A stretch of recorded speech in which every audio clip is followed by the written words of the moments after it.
Rajasekhara Reddy guarantee అపార భగీరథుడు, జన హృదయ నేత. జనాల మనస్సును ఆయన పరిపాలనతో మెచ్చుకునే విధంగా ఆయన మరణం ఏనాటికి కూడా మరణం కాదు, ప్రజలందరి హృదయాల్లో ఈనాటికి నిలిచి ఉన్నటువంటి మహానాయకుడు, గొప్ప నాయకుడు ఎవరంటే అది రాజశేఖర రెడ్డి గారే.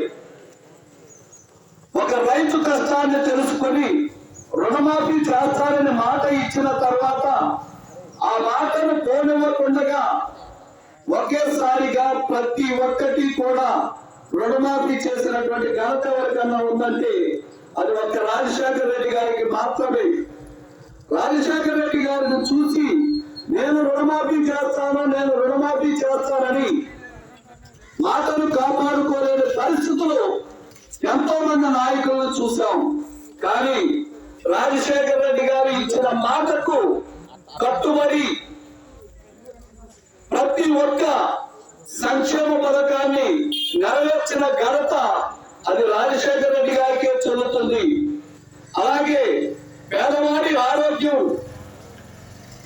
స్థితిమించిపోయినటువంటి ఆరోగ్యాలు వచ్చినప్పుడు హాస్పిటల్కి